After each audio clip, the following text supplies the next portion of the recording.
Assalamualaikum dan salam sejahtera. Anda bersama saya Asma Hafizah Ismail dalam berita 3 Dimensi Institut Pembangunan dan Kecemerlangan Kepimpinan iLead.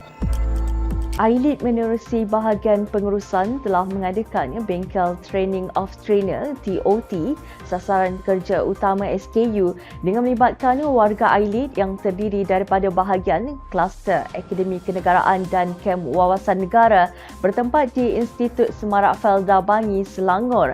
Bengkel ini telah menampilkan Encik Abdul Razak Abdul Halim, penolong pengarah cawangan dasar dan perundingan bahagian perkhidmatan Jabatan Perkhidmatan Awam JPA. Menurut Yang Berusaha Encik Muhammad Afandiya Elias Zakaria, pengarah bahagian pengurusan iLead, bengkel ini bertujuan untuk memberi pendedahan berkenaan pengisian SKU semua bahagian kluster Akademi Kenegaraan dan Kem Wawasan Negara bagi penyediaan dokumen sasaran penghasilan kerja. Menurut Encik Abdul Razak pula, sasaran kerja utama merupakan salah satu instrumen di dalam My Performance dan sasaran penghasilan kerja.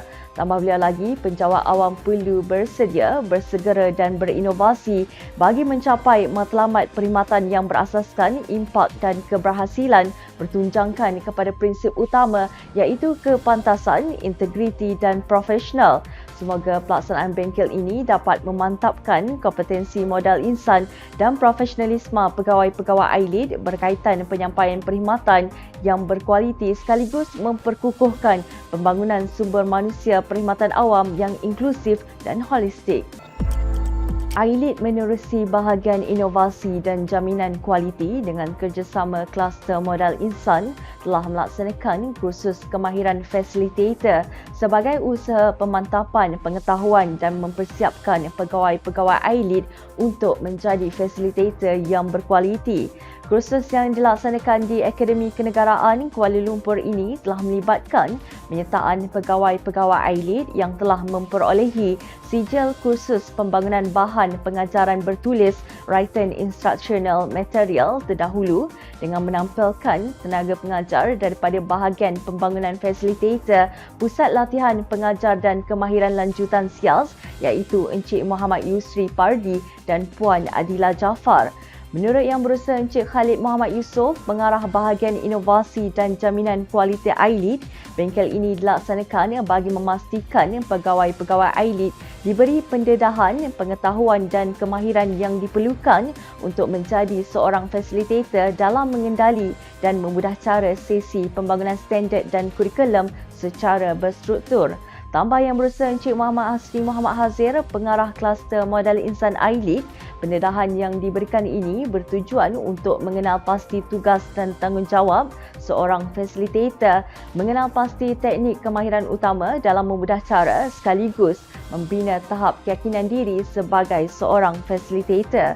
Semoga dengan penganjuran kursus sebegini berupaya memberi manfaat kepada pegawai-pegawai iLead ke arah mencapai matlamat dalam melahirkan fasilitator yang berkualiti.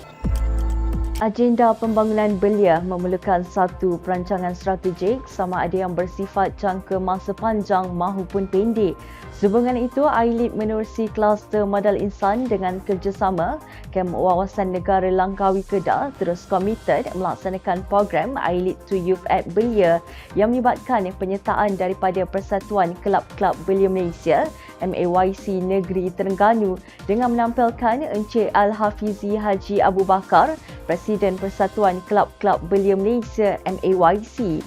Menurut Yang Berusaha Encik Hafizi Ahmad, Ketua Kem Wawasan Negara Langkawi Kedah, program yang dilaksanakan ini bertujuan untuk memberi pendedahan berkaitan profesionalisme belia serta perkongsian pengalaman mengenai isu dan cabaran belia di Malaysia serta membina jaringan hubungan di antara belia dan meningkatkan nilai patriotik dalam kalangan belia.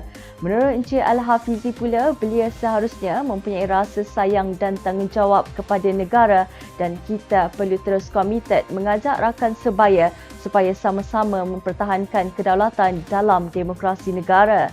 Semoga program sebegini dapat membina jaringan hubungan antara pelajar dan meningkatkan nilai patriotik dalam kalangan pelajar dan masyarakat ke arah kecemerlangan.